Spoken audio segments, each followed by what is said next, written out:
Welcome! Today, we're going to pull back the curtain and look at the secret language that makes every app, game, and website you use actually work. These are the fundamental building blocks, the action words that tell our technology exactly what to do.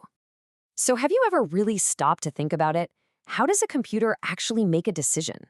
I mean, how does it know how to calculate your final score in a game?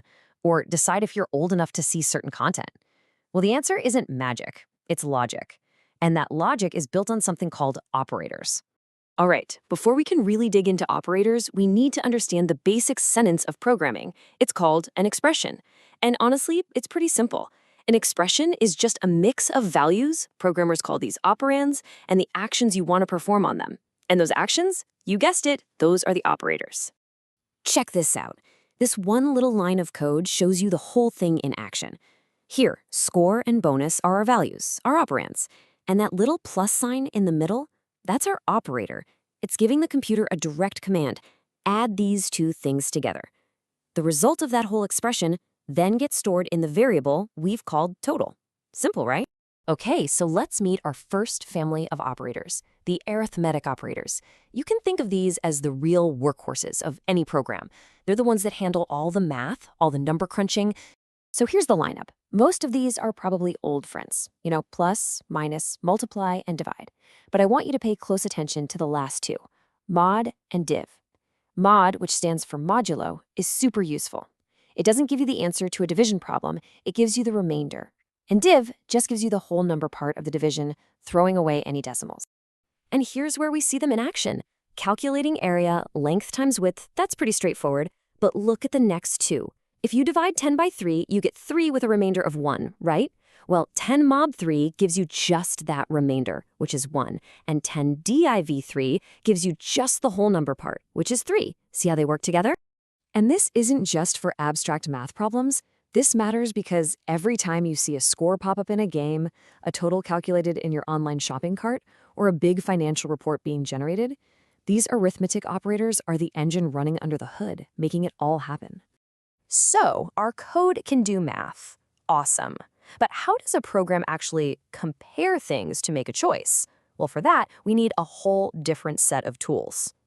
Let's get into our second group, comparison operators. Here they are, the decision makers. Their entire job is to look at two values and answer a simple question. Is this thing equal to that thing? Is it bigger? Is it smaller? And hey, notice that equal to uses a double equal sign. That's a super important detail in a lot of programming languages, so keep an eye on it. Now this right here, this is the absolute key to everything. This is the big takeaway. Unlike our math operators that give you a number, these comparison operators only give you one of two possible answers, true or false. That's it. This simple binary choice is the foundation for every single decision a computer makes. And this just shows it perfectly. The program asks the exact same question in both scenarios. Is the age greater than or equal to 18? In scenario 1, the age is 21, so the answer to that question is true. And because it's true, the program prints adult. But in scenario 2, the age is 16. The answer to the question is false, so the program does nothing.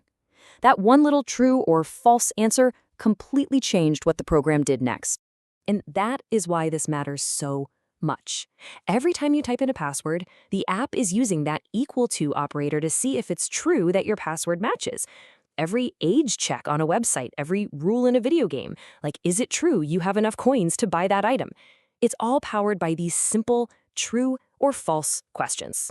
Okay, but what if a decision is more complicated? What if we need to check more than one thing at the same time? That's where our final and maybe most powerful set of operators comes in, the Boolean operators. You basically get three main tools here. Think of and as the really strict one. Every single condition has to be true, no exceptions. Or is much more chill. It just needs at least one condition to be true, and then you have not, which is basically an opposite day button. It just flips a true into a false or a false into a true. So let's imagine a real-world scenario. You're writing the code for entry to a bar. You can't just check if someone is old enough. You also need to check if they actually have their ID on them. This is the perfect job for the AND operator. Let's break down what the computer is thinking.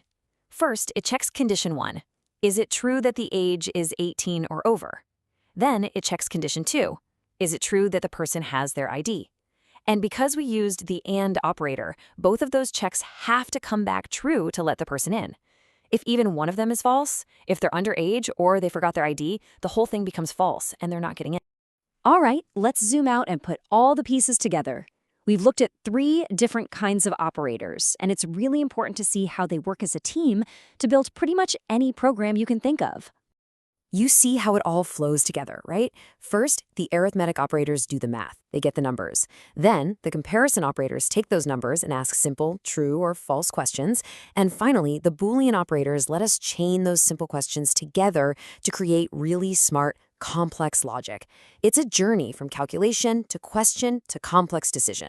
So, at the end of the day, you can think of it like this. If your variables and data are the nouns of programming, the people, places, and things, then operators are the verbs. They're the action words. They calculate, they compare, they combine. They're what turns a boring, static list of instructions into a living, breathing program that can actually do stuff. So that's it. You now understand the fundamental actions that every computer is capable of, which really just leaves one question for you to think about.